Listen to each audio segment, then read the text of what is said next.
ஆருஷுக்கு 8 வயது. அவன் நகரத்தில் வசித்தாலும் அவனுக்கு எப்போதுமே மாயஜால கதைகளில் பிரியம் அதிகம். ஒரு நாள் ஆருஷ் தன் பாட்டியின் பழைய மாடி அறையில் விளையாடிக் கொண்டிருந்தான். அந்த அறை முழுவதும் பழைய பொருட்களும் தூசி படிந்த பெட்டிகளும் நிறைந்திருந்தன. ஒரு பழைய பெட்டியின் அடியில் சுருட்டி வைக்கப்பட்டிருந்த ஒரு கம்பளம் அவன் கண்ணில் பட்டது. அது மற்ற கம்பளங்களைப் போல இல்லை. அதில் நட்சத்திரங்களும் நிலாக்களும் மாயக்கோடுகளும் பின்னப்பட்டிருந்தன. ஆருஷ் அதை தூக்கி விரித்தான். அது ஒரு மாயக்கம்பளம் என்று அவனுக்கு தெரியாது.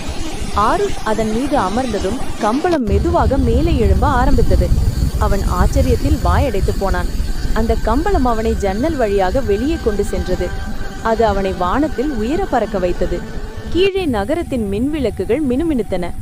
நிலா பிரகாசமாக ஜொலித்தது. ஆருஷ் பயமும் உற்சாகமும் கலந்த உணர்வுடன் சத்தமாக சிரித்தான். சிறிது நேரம் கழித்து கம்பளம் அவனை ஒரு வித்தியாசமான இடத்திற்கு அழைத்து சென்றது. அங்கே பேசும் மரங்களும் நடனமாடும் பூக்களும் இருந்தன. இது ஒரு மாயத்தோட்டம்.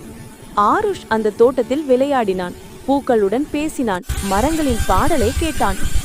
இரவு முழுவதும் ஒரு கனவு போல கழிந்தது. சூரியன் உதிக்கும் நேரம் மாயக்கம்பளம் அவனை மீண்டும் வீட்டிற்கு அழைத்து சென்றது. அடுத்த நாள் காலையில் ஆருஷ் தன் பள்ளியில் தன் நண்பர்களிடம் இந்த அற்புதமான சாகசத்தை பற்றி உற்சாகமாக பேசினான். அவனது புதிய நண்பர்கள் அவனது கதையை கேட்டு மகிழ்ந்தனர். அன்றிலிருந்து